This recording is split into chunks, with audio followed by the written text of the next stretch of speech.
बंदी छोड़ सतगुरु रामपाल जी परमेश्वर जी की जय हो। परम पिता परमात्मा सारी सृष्टि के रचनहार कुल मालिक असंख्य ब्रह्मांडों के स्वामी जगत गुरु तीनों लोकों में प्रवेश करके सबका भरण पोषण करने वाले राजाधिराज आत्माधार नाथों के नाथ देवों के देव महादेव सर्वेश्वर महेश्वर मृत्युंजय अजरो अमर आदि अनादि सनातनी प्रभु जगत पिता जगदीश्वर श्री श्री 1008 की उपाधि के वास्तविक अधिकारी अकाल मूर्त शब्द स्वरूपी राम वासुदेव सर्वगतम ब्रह्म परम पूज्य प्रथम पूज्य परम संत परम पुरुष परम धनी परम दयालु सत्य कबीर हक्का कबीर अल्लाहु अकबर बाखबर अल्लाह ताला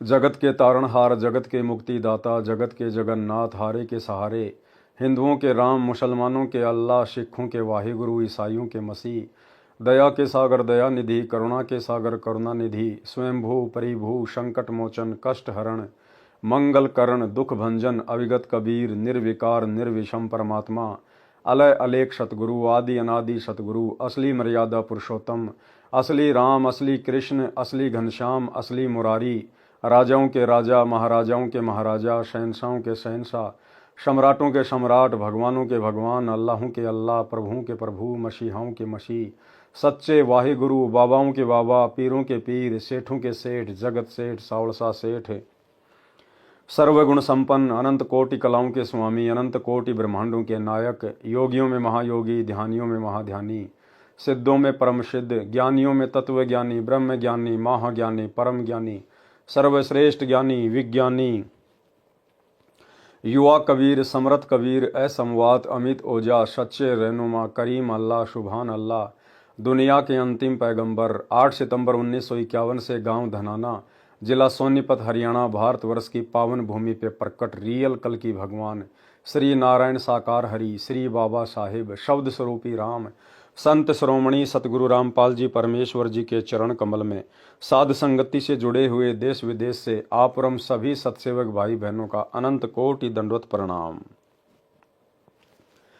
सत्साई भाई और बहनों, दया पूज्य गुरुदेव भगवान की सारी सृष्टि के रचनहार की सतगुरु रामपाल जी परमेश्वर जी की जिनके शुभ आशीर्वाद से विशेष आशीर्वाद से आपरम सभी सत्सेवक आत्माएं गुरुदेव के तत्व ज्ञान को आधार बनाकर अपनी आत्मा के कल्याणार्थ हेतु साध संगति से जुड़कर निरंतर भक्ति मार्ग पर आगे की ओर बढ़ रहे हैं। भाई और बहनों, पूज्य गुरुदेव जी की बहुत बड़ी मेहर बरस रही है जो हम आत्माओं को अध्यात्म से संबंधित नई नई जानकारियां उन्हीं के कर कमल से लिखित पवित्र पुस्तक मुक्ति बोध से प्राप्त हो रही हैं और जिसको पढ़कर सुनकर आप और हमारा विश्वास आसमान को छू रहा है और यही विश्वास एक दिन आप और हमें सतलोक के दर्शन करवाएगा, क्योंकि परमात्मा कहते हैं कहे कबीर सुनो भाई साधो मैं तो हूँ विश्वास में। तो गुरुदेव हमें मिलेंगे, लेकिन कब? जब हम पूर्णतया विश्वास कर लेंगे, आंख बंद करके ब्लाइंड फेथ कर लेंगे कि इस सृष्टि में यदि कोई एकमात्र कबीर परमेश्वर है तो सतगुरु रामपाल जी परमेश्वर हैं, उनके अलावा और कोई भगवान कहीं नहीं है। इनकी मौज ये चाहें तो सर्व ब्रह्मांडों में सर्व जगहों पर अनंत रूप बनाकर बैठ सकते हैं। इसलिए अब हमने वो गलतियां नहीं करनी है जो गलतियां हम युगों युगों से भक्ति मार्ग पर करते आ रहे हैं। सबसे बड़ी गलती है गुरु को मानुष मानकर भक्ति करना। तो अब हमने गुरु को मानुष मानने की गलती शौपन में भी नहीं करनी है। तो भाई और बहनों, मुक्ति बोध के ऊपर वीडियो बनाने की श्रृंखला जारी है। इसी श्रृंखला में आज हमारा ये 13वें नंबर का वीडियो है। प्रत्येक वीडियो में गुरुदेव के आशीर्वाद से हमें बहुत कुछ नया सीखने को जानने को मिलता है। आज गुरुदेव भगवान ने काशी में जो भंडारा हुआ था शॉर्ट में उसका हल्का सा जिक्र किया है। उसके बाद सार शब्द को लेकर और बहुत सारी गहन गहन जानकारियां गुरुदेव ने उपलब्ध करवाई हैं, जिन जानकारियों को देखकर सुनकर हमारा विश्वास और अधिक दृढ़ होगा। तो चलिए शुरू करते हैं वीडियो। पवित्र ग्रंथ मुक्ति बोध पेज नंबर 98। काशी में भंडारा करना। सरलार्थ, मांझी यानी नौका को चलाने वाला यानी खेवट, उसको कहते हैं मांझी। जैसे सतगुरु वर्तमान में भक्ति की नौका चला रहे हैं, भक्ति की जो है नाव चला रहे हैं। सतगुरु वर्तमान में भक्ति के खेवट हैं, भक्ति के मांझी हैं। तो मांझी कहते हैं नौका को चलाने वाला यानी खेवट। संसार सागर से जीव की नौका को पार करने वाला। मर्द, मर्द कहते हैं समर्थ पुरुष को, और इस सकल सृष्टि में एकमात्र मर्द केवल कबीर परमेश्वर सतगुरु रामपाल जी भगवान है। बाकी सब उनकी स्त्रियां हैं, सब उनकी आत्माएं हैं। नामर्द, नपुंसक व कायर को कहते हैं। जगत यानी संसार करे उपहास, यह कहकर मजाक करता है कि जुलाहा अशिक्षित है। बात करता है वेदों, गीता और पुराणों की, ये क्या जाने भक्ति के बारे में। अन्य संतों के ज्ञान को परमेश्वर कबीर जी ने गलत सिद्ध कर दिया था, परंतु आंखों देखकर भी अपनी रोजी रोटी को बनाए रखने के मकसद से परमेश्वर कबीर जी को रास्ते से हटाने के लिए, बदनाम तथा शर्मसार करने के मकसद से भिन्न भिन्न हथकंडे अपनाते रहते थे। केशव यानी केशव नाम का बंजारा किस लिए बना, पढ़ें वाणी नंबर 30 के सरलार्थ में, काशी में भंडारा करना। वाणी नंबर 112 का सरलार्थ है कि परमेश्वर कबीर जी ने भक्ति और भगत तथा भगवान की महिमा बनाए रखने के लिए यह लीला की। स्वयं ही केशव बने, स्वयं भगत बने। क्या कह रहे हैं गुरुदेव भगवान कि परमेश्वर कबीर जी ने भक्ति और भगत तथा भगवान की महिमा को बनाए रखने के लिए लीला की। ठीक इसी प्रकार आप जी ने पिछली वीडियो में देखा, परमेश्वर ने पीपा और सीता की महिमा को बनाए रखने के लिए, उनके माध्यम से भक्ति को जीवित रखने के लिए दरिया में कूदने की लीला की। उसके बाद परमेश्वर जी ने संत रविदास जी के रूप में लीला की, 700 ब्राह्मणों का काशी में जनेऊ उतरवाया। बहुत सारी लीलाएं परमेश्वर ने अपने भक्तों का रूप बनाकर इस भक्ति पर दुनिया का विश्वास बनाए रखने के लिए की। स्वयं ही केशव बने, स्वयं भगत बने। स्वामी रामानंद ने परमेश्वर कबीर जी को सतलोक में व पृथ्वी पर दोनों स्थानों पर देखकर कहा था, दोहूं ठोर है एक तू, भया एक से दो, गरीब दास हम कारणे आए हो मगजो। कि हे परमेश्वर, हे कबीर देव, हे पूज्य गुरुदेव, दोहूं ठोर है एक तू, हे परमात्मा सतलोक में भी एक रूप में आप ही बैठे हैं, और इस धरती पर भी हमें सतज्ञान देने के लिए सतगुरु रूप में भी आप ही हैं। क्योंकि पंडित रामानंद जी ने अपनी आंखों से सतलोक में परमात्मा को देख लिया था कि यह तो वही परमेश्वर है जो मुझे नीचे से ऊपर लेकर गया है। दोहूं ठोर है एक तू, भया एक से दो, और गरीब दास हम कारणे आए हो मगजो। कि हे परमेश्वर, आप हम जीव आत्माओं के लिए, हमें मुक्ति का ज्ञान कराने के लिए, सतलोक का ज्ञान करवाने के लिए आप स्वयं सतलोक से चलकर आए हो। तुम साहिब तुम संत हो, तुम सतगुरु तुम हंस, गरीब दास तेरे रूप बिन और न दूजा अंश। हे परमात्मा, आप ही एक नेक भगत की भूमिका करते हो कि एक अच्छे भगत में क्या लक्षण होने चाहिए, गुरु के प्रति कैसा भाव होना चाहिए, आम प्राणियों के प्रति कैसा आदर सत्कार वाला भाव होना चाहिए। एक सच्चे गुरु की भूमिका भी आप ही करते हो, सतज्ञान बताते हो आकर, और साहिब तो आप स्वयं हो ही, इसमें कोई दो राय नहीं। बोलत रामानंद जी सुनो कबीर करतार, गरीब दास सब रूप में तुम ही बोलनहार। वाणी नंबर 113 से 117। गरीब सोहम ऊपर और है, सतसुकृत एक नाम, सब हंसों का बंस है, सुन बस्ती नहीं गाँव। गरीब सोहम ऊपर और है, सुरती नृति का नाहा, सोहम अंतर पैठ कर सतसुकृत लोला। गरीब सोहम ऊपर और है, बिन मूल का फूल, ताकि गंध सुगंध है, जाकू पलक न भूल। गरीब सोहम ऊपर और है, बिन बेली का कंद, राम रसायन पीजिए अविचल अति आनंद। देखो क्या कहा जा रहा है भाई और बहनों, यहां पर सार शब्द की महिमा बताई जा रही है, सार नाम की महिमा। सोहम ऊपर और है, यानी सतनाम के ऊपर एक नाम और है, वो क्या है, बिन बेली का कंद। अब बताओ, नाम कोई बेल के थोड़ी लगता है, जो परमात्मा कहते हैं कि वो बिना बेली का कंद है। सतनाम के बाद में जो सार नाम दिया जाता है, जो सार शब्द है, वो स्वयं सतगुरु रूप होता है। यानी सतनाम की कमाई से हमारे अंदर इस बात का एहसास होना शुरू हो जाना चाहिए कि धरती पर यदि कोई वर्तमान में परमात्मा है तो मेरा गुरुदेव भगवान है। तो परमात्मा कहते हैं कि सतनाम के बाद में जो सारनाम है, जो सार शब्द है, वो क्या है?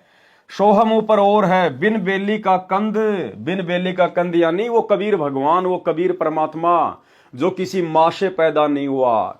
जैसे कोई ऐसा पेड़ हो, कोई ऐसा फल हो जो बिना बेल के पैदा होता हो, इसी प्रकार से परमात्मा कह रहे हैं कि बिन बेली का कंद, यानी वो परमात्मा किसी मां से जन्म नहीं लेता। तो यहां सार शब्द के विषय में कहा जा रहा है, सार नाम के विषय में कहा जा रहा है। गरीब सोहम ऊपर और है, बिन बेली का कंद, यानी वो जो है, जो बिन बेली का जो कंद है वो स्वयं कबीर भगवान है, सतगुरु रामपाल जी परमेश्वर है, जो किसी मां के गर्भ से जन्म लेकर उत्पन्न नहीं हुए हैं। राम रसायन पीजिए अविचल अति आनंद, गरीब सोहम ऊपर और है, कोई एक जान भेव।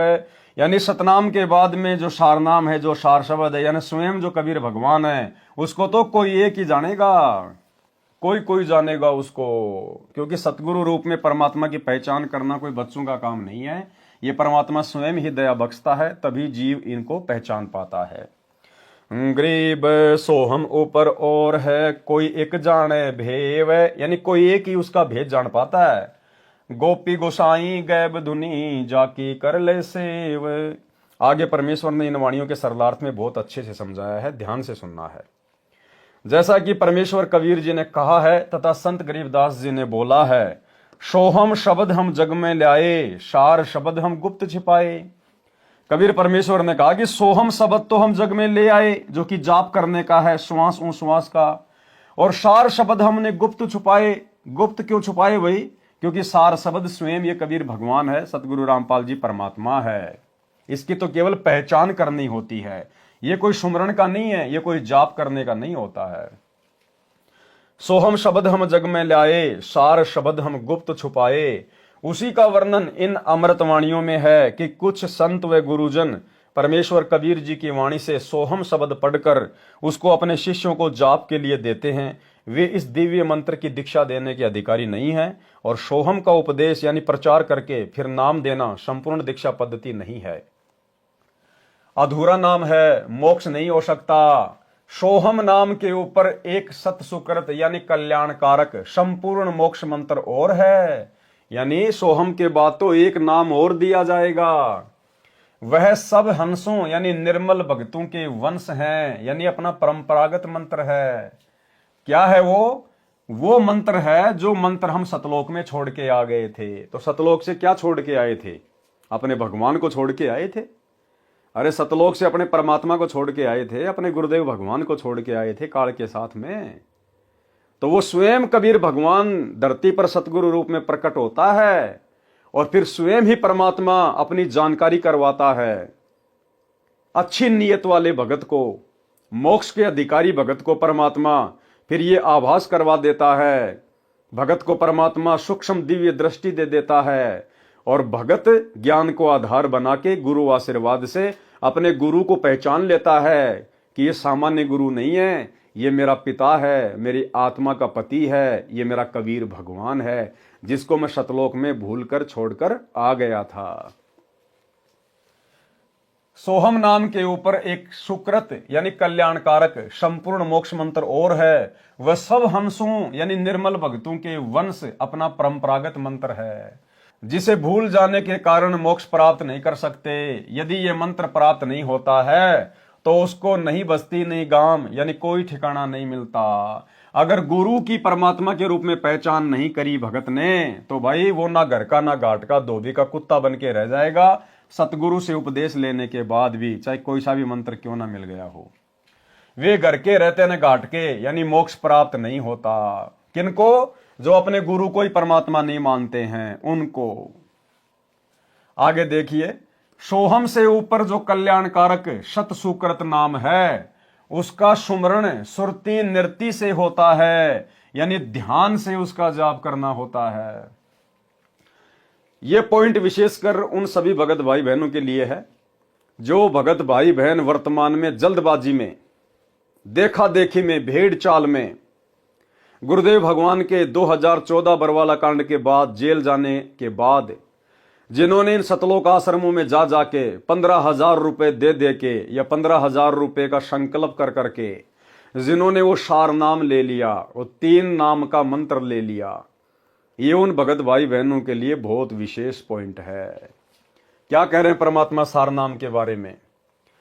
सोहम से ऊपर जो कल्याणकारक सत्सुकृत नाम है उसका स्मरण सुरती नृत्य से होता है, यानी ध्यान से उसका जाप करना होता है। और जिनको सार नाम मिल गया वर्तमान में इन फर्जी सतलोक आश्रमों से, चंद पैसों के लालच में इन्होंने सार नाम को, जो कि फर्जी सार नाम गुरुदेव भगवान ने उस डीवीडी में जानबूझ के भक्तों की परीक्षा के लिए वो फर्जी सार नाम डाला, फर्जी सार नाम। और भगत उसको लेके अपने आप को धन्य समझ रहे हैं और दुर्गति सबकी ज्यों की त्यों है। परमात्मा कहते हैं उसका तो सुरती नृत्य से ध्यान से स्मरण होता है, चिंतन करना पड़ता उसका। वो मुंह से जाप नहीं किया जाता, श्वासों से जाप नहीं किया जाता। और यहां तो 3 मंत्र दिए गए उन भक्तों को और तीनों मंत्रों का वो जाप कर रहे हैं। परमात्मा क्या कह रहे हैं सार नाम के विषय में? तो गुरुदेव कहते हैं जो सार नाम है उसका सुमरण नहीं किया जाता, उसका स्मरण है। और उसका स्मरण कैसे किया जाता है? सुरती नृत्य से। सुरती नृत्य से होता है, यानी ध्यान से उसका जाप करना होता है। तो सबसे पहली बात तो संगत बेचारी सार नाम के नाम पर ठगी गई 2014 बरवाला कांड के बाद से, क्योंकि देखा देखी भेड़ चाल, ये परीक्षा का समय था। लोगों ने ना तो विश्वास किया अपने गुरुदेव भगवान पर, फिर क्यों भक्ति कर रहे थे भाई? जब आपको इतना ही विश्वास नहीं है कि हमारे गुरुजी कभी जेल से बाहर आएंगे, फिर क्यों भक्ति कर रहे हो? चलो तुमने नाम तो ले लिया इन फर्जी सतलोक आश्रमों से, क्या तुम्हारे को सतलोक भी ये लोग भेज देंगे कल को एरोप्लेन को बुक करके? अगर तुम्हारा गुरु जेल से नहीं आया तो तुम्हें सतलोक कौन भेजेगा फिर? तो भाई और बहनों ने अपने गुरुदेव भगवान पर विश्वास करना चाहिए था, अपने गुरुदेव का इसार जेल से बाहर आने का इंतजार करना चाहिए था। अरे ये परमात्मा सतलोक से चल के पृथ्वी पर आया है तो जेल में बैठने थोड़ी आया है। ये तो परमेश्वर का एक मिशन है, उनकी एक लीला है। जो गंदगी सतलोक आश्रमों में जमा हो चुकी थी, भक्तों की भीड़ के रूप में जो गंदगी जमा हो चुकी थी, परमात्मा उसकी छटनी करने के लिए इसार जेल में बैठे हैं। तो भक्तों ने विश्वास करना चाहिए था, इंतजार करना चाहिए था, जैसे हम सत्सेवक भाई बहन कर रहे हैं और ज्ञान आधार से अपनी भक्ति कर रहे हैं। तो पहली बात तो संगत सार नाम के नाम पे ठगी गई। उसके बाद सतलोक आश्रम मैनेजमेंट हरियाणा ने काल प्रेरणा से सार शब्द देना शुरू कर दिया, सार शब्द। और सार शब्द का क्या दिया इन्होंने? 3 मंत्र, ओम सोहम सत्य कबीरा, ओम सोहम सत्य कबीरा। और सब भाई बहन उसको जप रहे हैं, ओम सोहम सत्य कबीरा, ओम सोहम सत्य कबीरा। और 1-1 लाख रुपया ले लिया गया उस सार शब्द का, 1-1 लाख रुपया। अभी जो हिसार जेल से लेटेस्ट ऑडियो आई है 73 नंबर की, विशेष संदेश नंबर 73, उसमें परमेश्वर ने सार शब्द के बारे में बिल्कुल क्लियर कर दिया। भाई और बहनों, आपने एक चीज नोट की होगी, इससे आपको यह भी विश्वास होगा कि यह पवन दास अपनी तरफ से कुछ नहीं बोलता है।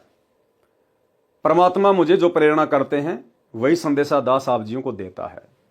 और दास पिछले कई वर्षों से सार शब्द के बारे में यही बताता आया है कि सार शब्द कोई मंत्र नहीं है, सार शब्द कोई जाप करने का मंत्र नहीं है।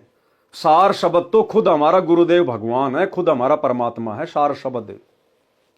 लेकिन किसी भी भाई बहन को विश्वास नहीं हुआ, मन में शंका कि नहीं इसको क्या पता, ये तो आश्रमों में भी नहीं जाता, गुरुजी ने इसको गुरुद्रोही घोषित कर रखा है। ठीक है भैया, गुरुदेव ने अपने मिशन के तहत मुझे गुरुद्रोही घोषित कर दिया, मेरा सौभाग्य। आश्रमों में मैं इसलिए नहीं जाता क्योंकि आश्रमों में काल बैठा हुआ है, लेकिन ज्ञान तो गुरुदेव भगवान का हमारे पास में है, वो तो बाहर है, स्वतंत्र है, ज्ञान को तो किसी ने बांध नहीं रखा। तो दास पिछले कई वर्षों से यही बात कहता आ रहा है कि सार शब्द के नाम पे धोखा मत खाओ। ये कंप्लीट जो दीक्षा होती है केवल 3 बार में पूरी होती है, जो कबीर सागर में लिखी हुई है। और चौथी बार में तुम लोगों को जो सार शब्द दिया जा रहा है, ओम सोहम सत्य कबीरा, ये काल प्रेरणा से तुम्हें ठगा जा रहा है, ये तुम्हारी परीक्षा है और तुम अपने विकेट पर विकेट गिरा रहे हो। ये कोई जाप करने का मंत्र नहीं होता। परमात्मा ने तो उस डीवीडी में जानबूझ के भक्तों की परीक्षा के लिए बोल बोल के वो मंत्र डाल दिए। अरे सार शब्द भी अगर भगत देंगे तो भगवान सतलोक से चलकर क्यों आया, किस लिए आया, फिर गुरु जी की जरूरत क्या पड़ गई भक्तों को। तो भाई और बहनों, अब 73 नंबर की विशेष संदेश वाली ऑडियो में गुरुदेव भगवान ने सार शब्द को लेकर बिल्कुल क्लियर कर दिया। इस नीच पवनदास का परमात्मा ने खुले शब्दों में समर्थन कर दिया। और गुरुदेव कह रहे हैं कि सार शब्द कोई जाप करने का मंत्र नहीं है, सार शब्द कोई मंत्र नहीं है। सुनिए ध्यान से, परमेश्वर प्रथम मंत्र सतनाम, सारनाम और सार शब्द के बारे में क्या कह रहे हैं। भगत भाई बहनों की आंखें खुल जानी चाहिए इसको सुनने के बाद में, अन्यथा भाई और बहनों आंखें फिर फूटी पड़ी हैं। सुनिएगा।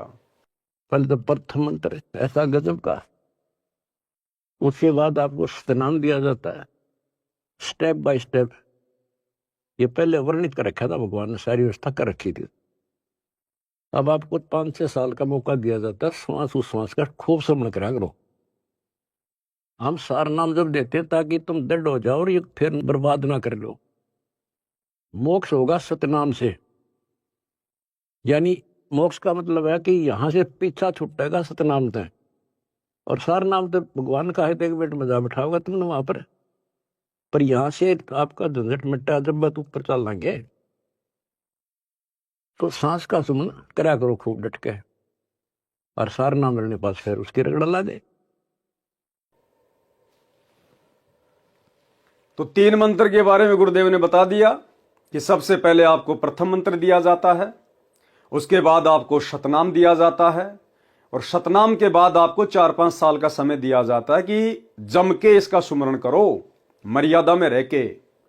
उसके बाद फिर आपको सारनाम दिया जाएगा, और सारनाम तो उस समय दिया जाएगा जब आपके सारे झंझट समाप्त हो जाएंगे। सारे झंझट का मतलब है काम, क्रोध, लोभ, मोह, अहंकार, राग, द्वेष, ईर्ष्या, छल, कपट। तो ये तो ज्यों का त्यों भरा पड़ा है आज भक्तों में। जिन जिन भक्तों ने सतलोक आश्रमों से सार नाम ले लिया है, सबसे ज्यादा राग, द्वेष, ईर्ष्या, काम, क्रोध, लोभ, मोह, अहंकार यदि किसी में है तो उन सार नाम और सार शब्द प्राप्त भक्तों के अंदर है। तो कहां से उनकी सुरती आगे बढ़ेगी, कहां पे वो भक्ति मार्ग पे दृढ़ हो पाएंगे। तो 3 बार की दीक्षा के बारे में गुरुदेव ने बता दिया। अब आगे गुरुदेव जिक्र कर रहे हैं सार शब्द का। जिस सार शब्द के नाम पे गुरुदेव के कलयुगी परिवार ने आप भाई बहनों को 1-1 लाख रुपए के चक्कर में काल प्रेरणा से मूर्ख बना दिया है, आपकी तमाम मर्यादाएं खंडित करवा दी गई हैं, आप भाई बहनों को गुरुदेव भगवान की नजरों में नीचे गिरा दिया गया है। अब सार शब्द के बारे में क्या कह रहे हैं गुरुदेव। सार शब्द कोई मंत्र नहीं है जिसका तुम लोग जाप करने में लगे हुए हो। क्या कह रहे हैं, ध्यान से सुनिए। उसके बाद चौथा कोई मंत्र नहीं देते हम, दीक्षा नहीं है चौथा। उसके बाद चौथा कोई मंत्र नहीं देते हम, दीक्षा नहीं है चौथा। उसके बाद चौथा कोई मंत्र नहीं देते हम, दीक्षा नहीं है चौथा। चौथे जो सार शब्द है उसमें आपकी भक्ति को सैचुरेट किया जाता है, उसको और प्रगाढ़ किया जाता है, और वो सिमरण मिलने के बाद फिर जल्दी छूट जाओगे। उससे पहले सतनाम बहुत जरूरी है। सतनाम का सिमरण जब पूरा ना हुआ तो ये काम नहीं करेगा। और कोई हमने शौक थोड़ा है आपसे में सार शब्द ना देंगे, सार नाम ना दे, आपके लिए तो खड़े हो रहे हैं, पर समय पर देता डॉक्टर, समय से पहले फोड़ेगा, चीरा ना करे। तो मरीज कुछ भी कहता रहे, उस डॉक्टर ने अपने हिसाब से चलना होता है। तो भाई और बहनों, आपने सुन लिया सार शब्द के विषय में कि सार शब्द कोई मंत्र नहीं है, सार शब्द कोई दीक्षा नहीं है, कोई जाप करने का मंत्र नहीं है सार शब्द। और आप लोग सारा दिन ओम सोहम सत्य कबीरा, ओम सोहम सत्य कबीरा, 1-1 लाख रुपए देके ठगे गए आप लोग। क्या कह रहे हैं गुरुदेव भगवान, यही हम चीख रहे हैं, हम चिल्ला रहे हैं पिछले 7-8 वर्षों से कि मूर्ख मत बनो, ये परीक्षा का समय है, गुरु देख रहा है। वो बालक नहीं है, बेबस नहीं है, लाचार नहीं है जो सरकार ने पकड़ के जेल में बैठा दिया और बाहर नहीं निकल पा रहा। वो अपनी मर्जी का मालिक है, वो छटनी करने के लिए बैठा हुआ है, और तुम इंतजार करो अपने गुरु का। लेकिन सत्सेवक भाई बहनों को छोड़कर किसी ने इंतजार नहीं किया, और ठोकरों पे ठोकर खा गए, ठोकरों पे ठोकर। तो जप लो, क्या मिलेगा उसको जपने से? कुछ नहीं मिलेगा, टट्टू भी नहीं मिलेगा, टट्टू भी। तो आगे क्या कह रहे हैं गुरुदेव भगवान? सोहम से ऊपर जो कल्याणकारक सत्सुकृत नाम है, उसका स्मरण सुरति नृत्य से होता है। अब स्मरण हमें गुरुदेव भगवान का करना है, परमात्मा के जो गुण हैं उनका करना है। गुरुदेव भगवान ने जो हमारे विषय विकारों को मिटाया है, उसके प्रति हमने गुरु की महिमा करनी है, हमने गुरुदेव भगवान की महिमा करनी है, चिंतन करना है कि परमात्मा कैसे दया करी आपने। पल पल भगत अपने गुरु को याद रखे, उसके गुणों को याद रखे, अपने गुरु के द्वारा किए गए उपकार को याद रखे, गुरु का बारंबार जो है धन्यवाद करे। उसको कहते हैं सुरति नृत्य से सुमरण करना। वो है सार शब्द, यानी सार शब्द यानी संपूर्ण रहस्य, फुल पावर शब्द। हम हैं शब्द, शब्द हम माही, हमसे भिन्न और कछु नहीं। ये है वो सार शब्द। शब्द यानी शक्ति, परमात्मा कुछ भी कर सकता है, इनसे ऊपर कोई नहीं। तो सार शब्द का मतलब होता है अपने गुरुदेव भगवान के गुणों का चिंतन करना, उनके द्वारा किए गए जो उपकार हैं उनको याद करना, गुरु का धन्यवाद करना, पल पल अपने गुरु जी को याद रखना, उनके अलावा अपने दिमाग को कहीं भी नहीं भटकने देना। उसको कहते हैं सार शब्द का स्मरण करना, सुरति नृत्य से, ध्यान से।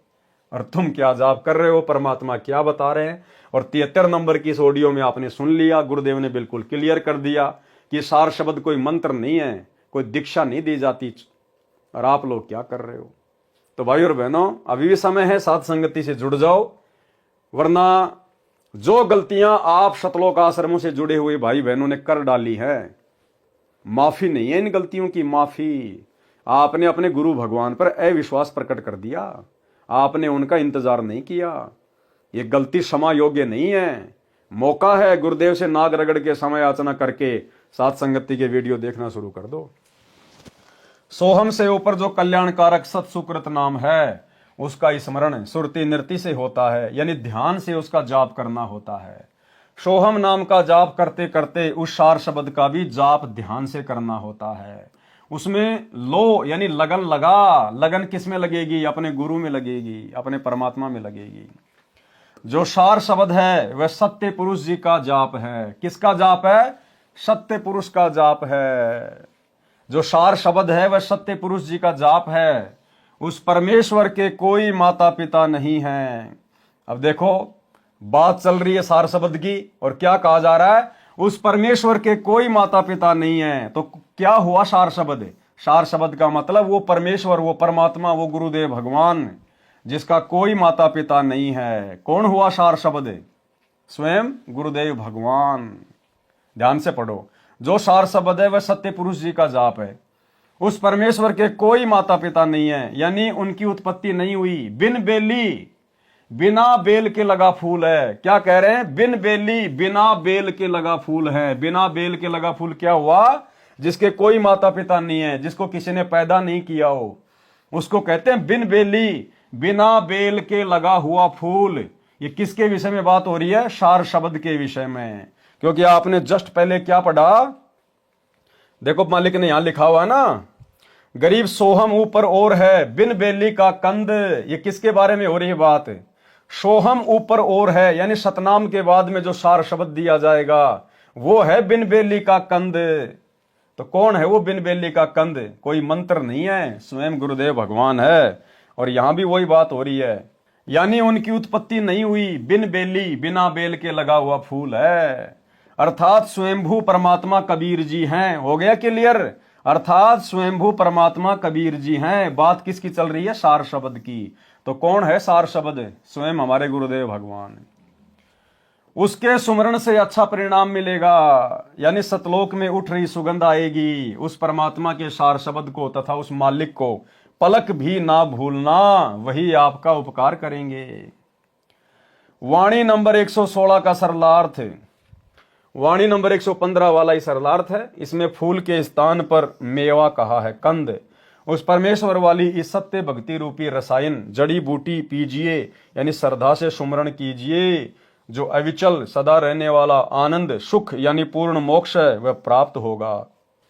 जो सार शब्द सोहम से ऊपर है, आगे क्या कह रहे हैं परमात्मा?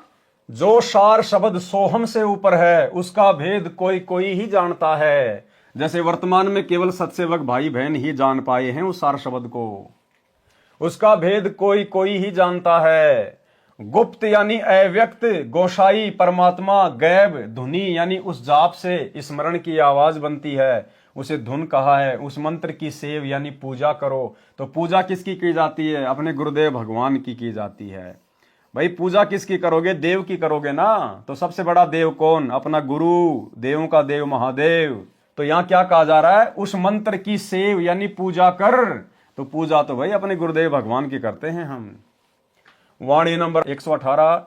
ग्रीब सुरती लगे और मन लगे, लगे निर्ति धुन ध्यान, चार जुगन की बंदगी एक पलक परवान। सरलार्थ, उस संपूर्ण दीक्षा मंत्र का सुमरण स्मरण ध्यान पूर्वक करना है। उसका स्मरण करते समय सुरती नृति तथा मन नाम के जाप में लगा रहे। ऐसा न हो कि कबीर माला तो कर में फिरे, जीव्या फिरे मुख माही, मनवा तो चहु दिस फिरे, ये तो सुमरण नाही। सुरती नृति तथा मन व श्वास यानी पवन के साथ सुमरण करने से, एक ही नाम जाप से 4 युगों तक की गई शास्त्र विरुद्ध मंत्रों के जाप की भक्ति से भी अधिक फल मिल जाता है। वाणी नंबर 119। गरीब सुरती लगे और मन लगे, लगे नृति तिस ठोर, शंकर बख्शा मेहर करी, उबर गई जदगोर। सरलार्थ, उपरोक्त विधि से स्मरण करना उचित है। उदाहरण बताया है कि जैसे शंकर भगवान ने कृपया करके पार्वती जी को गुप्त मंत्र बताया, जो प्रथम मंत्र ये दास रामपाल दास देता है, जो शास्त्रोक्त नाम है, और देवी जी ने उस स्मरण को ध्यान पूर्वक किया तो तुरंत लाभ मिला। वाणी नंबर 120। गरीब सुरती लगे और मन लगे, लगे नृति तिस माही, एक पलक ता संचरे, कोटि पाप अग जाही। सरलार्थ, उपरोक्त विधि के सुमरण यानी स्मरण से एक क्षण में करोड़ों पाप नष्ट हो जाते हैं। वाणी नंबर 121। गरीब अवगत की अवगत कथा, अवगत है सब ख्याल, अवगत सु अवगत मिले, कर जोर तब काल। सरलार्थ, अवगत की यानी दिव्य परम पुरुष परमेश्वर की अविगत कथा दिव्य कहानी है।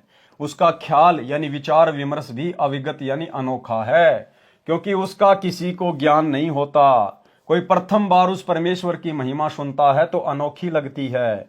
उस परमेश्वर को अविगत से दिव्य मंत्र की साधना से अविगत मिले प्राप्त करते हैं तो उस साधक के सामने कर जोरे तब काल यानी काल ज्योति निरंजन हाथ जोड़ता है और उसको शतलोक जाने में बाधा उत्पन्न नहीं करता। वाणी नंबर 122। गरीब अमर अनुपम कबीर आप हैं और सकल सब खंड, सूक्ष्म से सूक्ष्म सही पूर्ण पद पर चंड। सरलार्थ, वह अमर अनुपम यानी अद्भुत परमात्मा स्वयं कबीर जी हैं। अन्य सब प्रभु खंड यानी नाशवान हैं, यानी खंडित होने वाले हैं। वह परमेश्वर सूक्ष्म से सूक्ष्म यानी समर्थ है। जैसे अणु से अधिक विस्फोटक परमाणु है, इसी प्रकार परमेश्वर परमाणु से भी अधिक सूक्ष्म होने से अधिक शक्तिमान है। और पूर्ण पद वह परम पद प्राप्त कराने वाले हैं। जहां जाने के पश्चात साधक फिर लौटकर संसार में कभी नहीं आते। वह परमेश्वर ऐसा प्रचंड यानी प्रबल है। राग प्रभाती से शब्द नंबर 8। कोई जन जानेगा भेव, शाख नहीं वह तो मूल है। यानी वो कबीर परमात्मा कोई शाखा नहीं है, वो तो भक्ति का मूल है। मूल जो अविनाशी है, अखंड है, जड़ है। ऊपरी मूल तले को डार, दिव्य चिस्मो तुम देखो रे निहारी। समाधान शाखा ने पात, कौन लखे साई की दाती। राता पीरा है आकाश, दमकू खोजो महतत बास। महतत में एक मूर्ति ऐन, मुरली मधुर बजावे बैन। अक्षय वृष अस्तान हमार, खेलो हंसा अधिक आधार। यानी सतलोक की बातें कर रहे हैं परमात्मा, वहां कितने सुख हैं।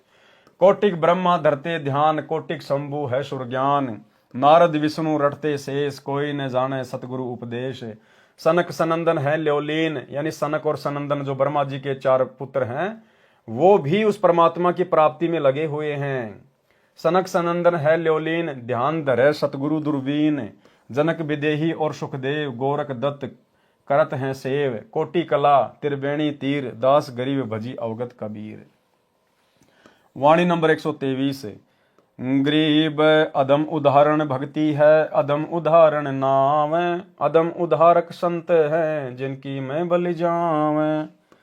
सरलार्थ, संत गरीबदास जी ने बताया है कि जो शास्त्र अनुकूल भक्ति है उससे अधम यानी नीच अपराधी व्यक्ति का भी उद्धार हो जाता है। अधम उद्धारक भक्ति है सतगुरु रामपाल जी परमेश्वर जी की। इसलिए वह शास्त्र अनुकूल सतनाम वास्तविक नाम की साधना अधम उदाहरण नीचों का भी उद्धार करने वाली है। जो शास्त्र विधि अनुसार सत्य मंत्रों की भक्ति करने को कहते हैं वे संत भी अधम उद्धारक हैं, यानी पापियों का उद्धार करने वाले हैं, जिनकी मैं बलिहारी जाऊं, यानी उनका बार बार धन्यवाद करूं। किसका? सतगुरुदेव भगवान का। वाणी नंबर 124। गरीब गजगणिका और भिलैनी, सबरी प्रेम सहेत। केते पतित उधारिया, सतगुरु गावे नेत। सरलार्थ, पूर्व जन्म तथा वर्तमान जन्म में की गई भक्ति की शक्ति से परमात्मा ने अनेकों की सहायता की। जैसे गज यानी हाथी और मगरमच्छ के युद्ध में हाथी को बचाया, एक वैश्या यानी गणिका को ज्ञान समझाकर शरण में लेकर उसका उद्धार किया, सबरी यानी भिलनी का उद्धार भी पूर्व जन्म के संस्कार से हुआ। अब भाई और बहनों बताओ, भिलनी का जो कि त्रेता युग में थी, अब भिलनी की कथा तो श्री रामचंद्र जी के साथ में जुड़ी हुई है। यहां परमेश्वर ने अपने ग्रंथ में जिक्र किया है कि परमात्मा के साथ में जुड़ी हुई है। इसका मतलब त्रेता युग में श्री रामचंद्र जी के रूप में जिसने भिलनी के जूठे बेर खाए थे वो दशरथ पुत्र श्री रामचंद्र जी नहीं थे, वो तो राजा थे भाई। उनमें तो अहंकार होता है, मान बढ़ाई होती है, वो किसी की जूठन खाने वालों में से नहीं थे। वो रामचंद्र जी का रूप बनाकर उस समय अपनी भगत के लिए, अपनी आत्मा के लिए यही कबीर परमात्मा सतगुरु रामपाल जी भगवान गए थे। सबरी यानी भिलनी का उद्धार भी पूर्व जन्म के संस्कार से हुआ। ऐसे ऐसे कितने पतित यानी पापियों का उद्धार किया। सतगुरु जी बताते हैं कि नेति यानी न इति कोई अंत नहीं, इतने पापियों को पार किया। तो जो भक्ति करेगा वह किसी न किसी जन्म में पार हो जाएगा।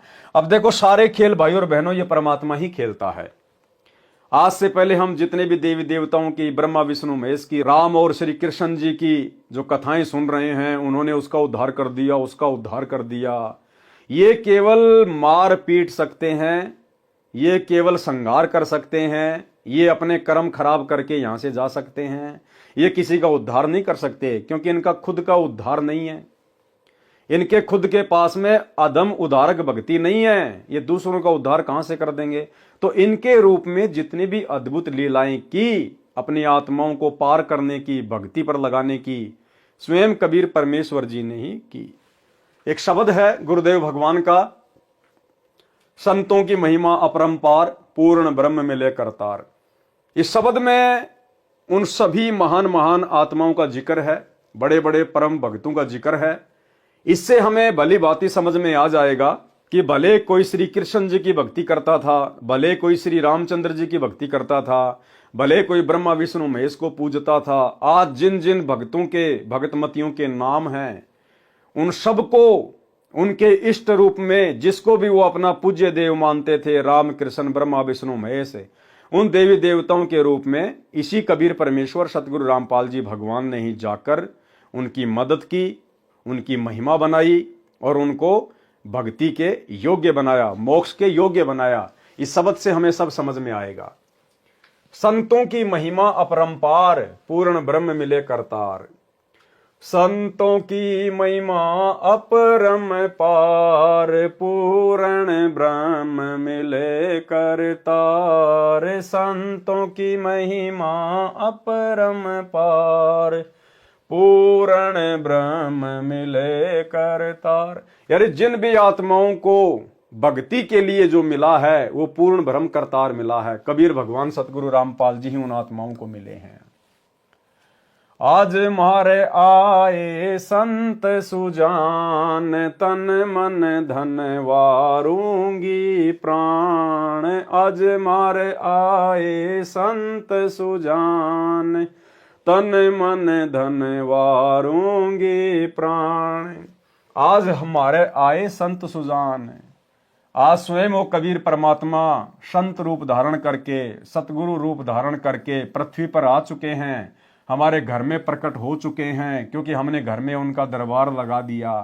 अब मैं उनके ऊपर अपना तन मन धन सब कुछ वार दूंगा, न्योछावर कर दूंगी। चरण कमल रज डारो शीस, मानो आप मिले जगदीश। चरण कमल रज डारो शीस, मानो आप मिले जगदीश। कि मैं उनके चरणों की रज, उनके चरणों की धूल अपने शीश पर डालूंगा। मेरे लिए तो परमात्मा ही आ गए, मानो आप मिले जगदीश। स्वयं कबीर भगवान ही उतर कर धरती पर सतगुरु रूप में आ गए। संतों की महिमा कही न जाए, 68 तीर्थ चरणों पाए।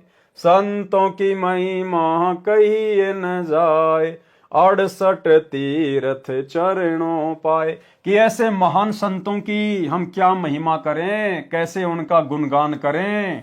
68 तीर्थों का फल घर बैठे बैठे उनके चरणों में प्राप्त हो गया, उनकी भक्ति में प्राप्त हो गया।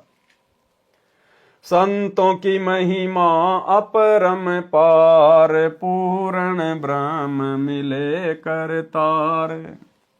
संतों की महिमा अगम अगाध, संतों की महिमा बहुत आगे की है, समुद्र जैसी अथाह है, गहरी है, कोई उनका वारन पार नहीं है। संतों की महिमा अगम अगाध, नारद से उधरे प्रहलाद।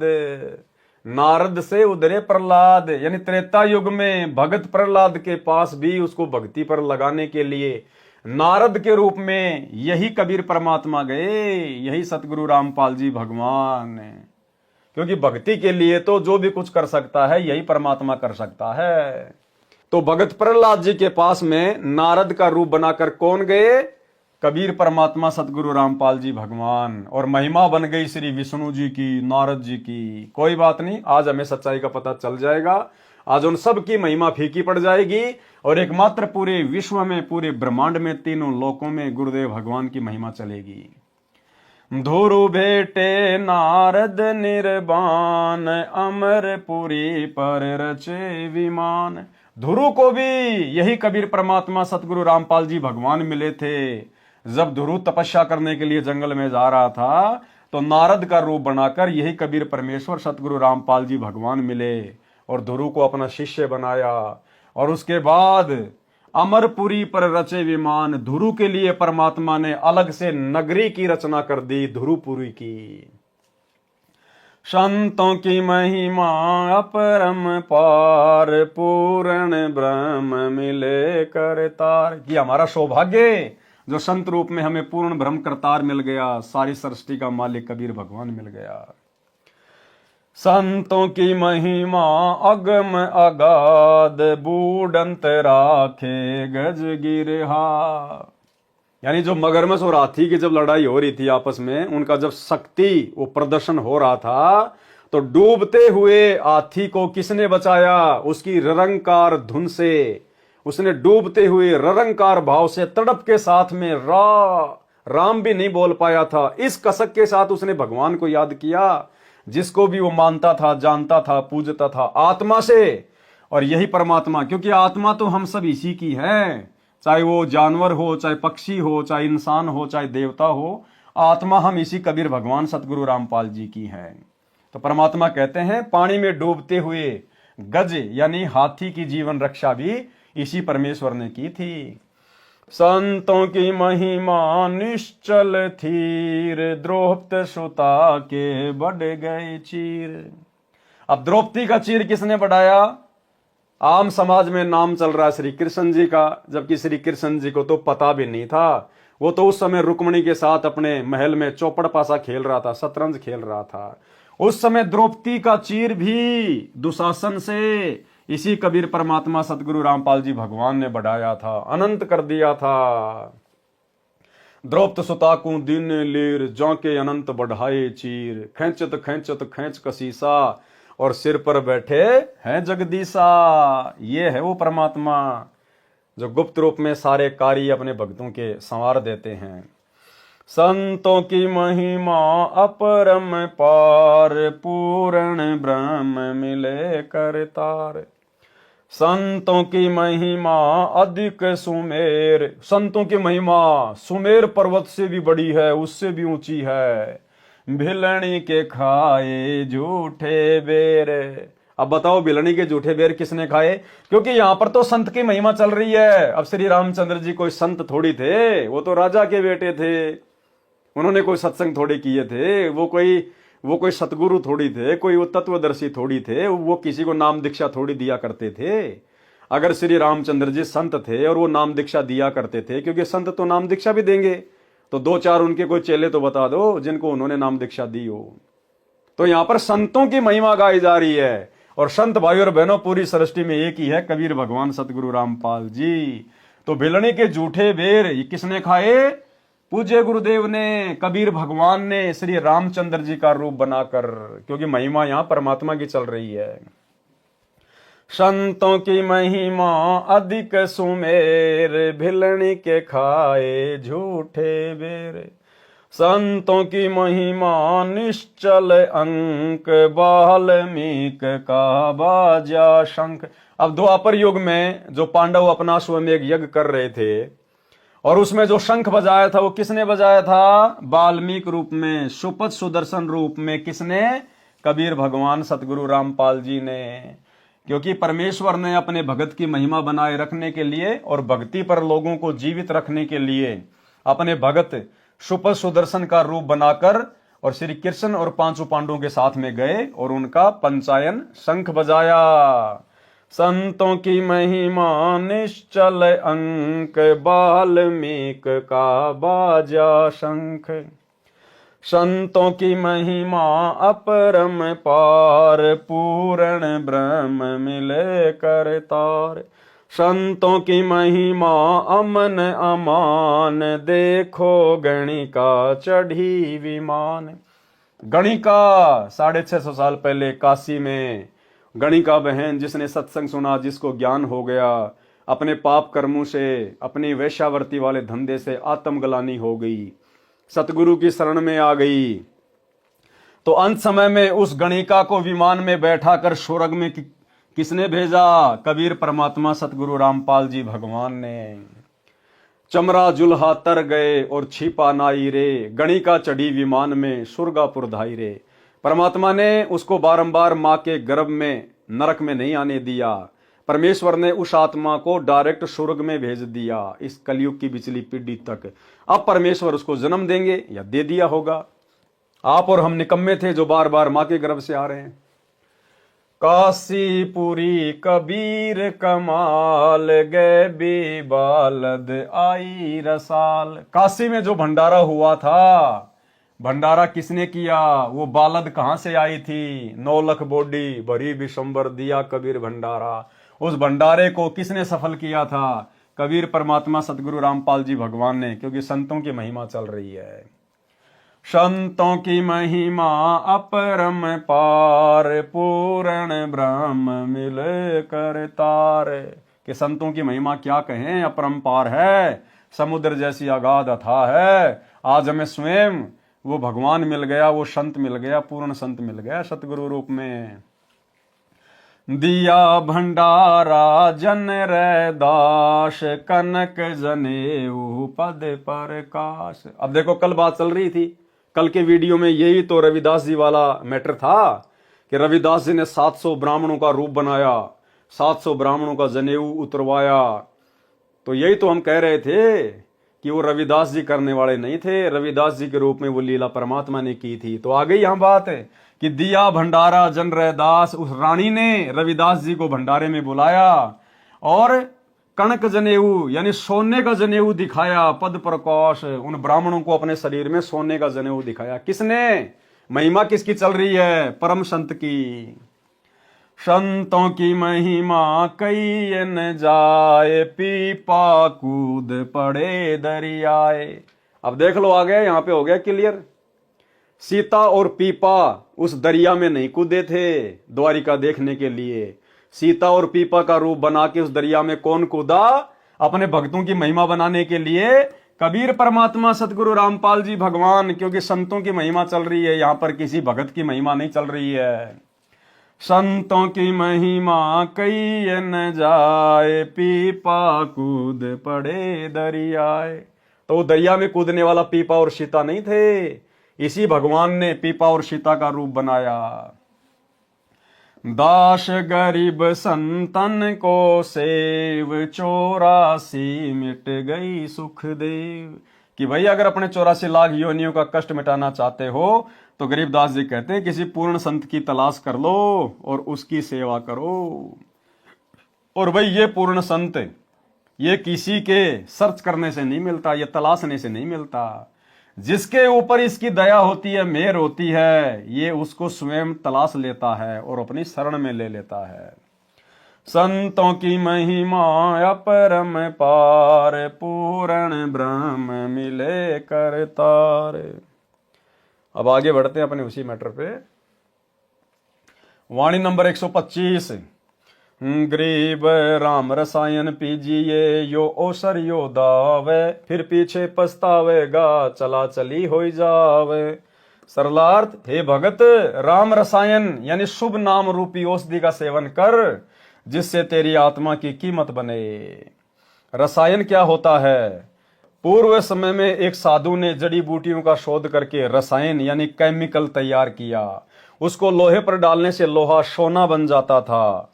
संत गरीबदास जी ने कहा है कि राम नाम वाली रसायन यानी जो मंत्र हमें गुरुदेव भगवान देते हैं वो राम रसायन है। संत गरीबदास जी ने कहा है कि राम नाम वाली रसायन को पी ले, यानी तेरी आत्मा को पापों के कारण लोहा हो चुकी है। तेरी आत्मा जो पापों के कारण लोहा हो चुकी है वह सोना यानी शुद्ध आत्मा बनकर भक्ति धन का संग्रह करके सतलोक चली जाएगी। ये मानव जन्म का अवसर मिला है, यह एक दाव लगा है। अन्यथा जब शरीर छूट जाएगा और कुल के व्यक्ति कहेंगे कि उठाओ चलो शमशान घाट ले चलो, कहते हैं कि फिर बाद में पश्चाताप करेगा, न परिवार साथ चलेगा न धन साथ चलेगा। इसलिए सच्चे नाम रूपी रसायन का सेवन कर, यानी सत्य साधना कर, सुमरण कर। वाणी नंबर 126।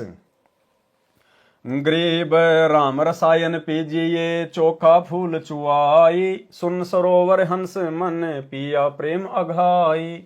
सरलार्थ, राम नाम वाली बूटी यानी औषधि जो आत्मा को बहुमूल्य बनाती है, उसको पी यानी भक्ति कर। इतनी भक्ति कर कि चोखा फूल चुआई यानी भक्ति रूपी फूल को खिला, अर्थात अधिक से अधिक भक्ति करके महिमा बना। जिन साधकों ने राम नाम की रसायन अगाई यानी छिक छिक कर पिया है, यानी अधिक से अधिक भक्ति की है, सुन सरोवर में अर्थात ऊपर आकाश में बने सतलोक रूपी सरोवर में मन रूपी हंस आनंद से उसमें मोक्ष रूपी मोती सेवन करता है, सुखी रहता है, यानी आत्मा का मोक्ष हो जाएगा। वाणी नंबर 127। गरीब कहता दास गरीब है, बांदी जाम गुलाम, तुम हो तैसी कीजिए भक्ति हिरंबर नाम। सरलार्थ, संत गरीबदास जी ने कहा है कि मैं बांदी जाम गुलाम यानी अति अधीन व नम्र भाव से कह रहा हूं।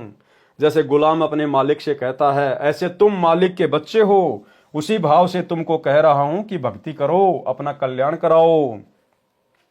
ये मानव जन्म बार बार नहीं मिलता, तुमसे जितनी भक्ति हो सके उतनी अवश्य करियो। भक्ति रूपी हिरंबर यानी सोना नाम सत्य मंत्र से ही बनता है, यानी मोक्ष प्राप्ति के सच्चे नामों की भक्ति करके अपना जीवन स्वर्ण की तरह चमकाओ, उसकी कीमत बनाओ, अपना कल्याण कराओ।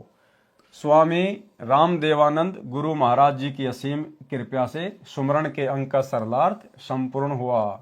सत साहेब यानी यह गुरुदेव भगवान अपने गुरु को महत्व दे रहे हैं, क्योंकि ये जो भक्ति है ये गुरु को सबसे आगे रखकर ही सफल होगी। इसलिए पूज्य गुरुदेव आप और हमें शिक्षा दे रहे हैं, अन्यथा ये तो स्वयं गुरुओं के गुरु हैं, जगत गुरु हैं, इनका कोई गुरु नहीं है। ये स्वामी रामदेवानंद जी तो केवल मुंह बोले गुरु हैं, दिखावे के गुरु। असली गुरु तो स्वयं जगत गुरु सतगुरु रामपाल जी भगवान हैं। आप और हमें शिक्षा दे रहे हैं कि जिस प्रकार मैं आपको सिखा रहा हूं एक भगत की भूमिका में कि गुरु को सबसे आगे रख कर चलना चाहिए, गुरु को राखिए शीश पर, चलिए आज्ञा माही, कहे कबीर उस भगत को तीन लोक भय नाही। तो हमने भी अपने गुरुदेव को ही सर्वप्रथम आगे रख के चलना है। अथ विरह चेतावनी के अंक का सरलार्थ। सारांश, संत गरीबदास जी ने मानव शरीर प्राप्त प्राणियों को काल ब्रह्म के लोक की भूल भुलैया बताई है तथा मानव जन्म की सार्थकता किस कार्य में है यह भी बताया है। वाणी नंबर 12 में कहा है कि दृष्टि पड़े सो फना है, धर अंबर कैलाश, कर्तरमबाजी झूठ है, सुरति समोह श्वास। दृष्टि पड़े सो फना है, फना यानी नाशवान। जहां तक हमारी दृष्टि जाती है, जहां तक हम लोग कल्पना कर सकते हैं, ये 21 ब्रह्मांड, अक्षर पुरुष के साथ संग ब्रह्मांड, ब्रह्मा विष्णु महेश, 33 करोड़ देवी देवता, ये पृथ्वी आकाश सब फना है। एक दिन इनका नाश होगा, विनाश होगा, ये खंड होंगे।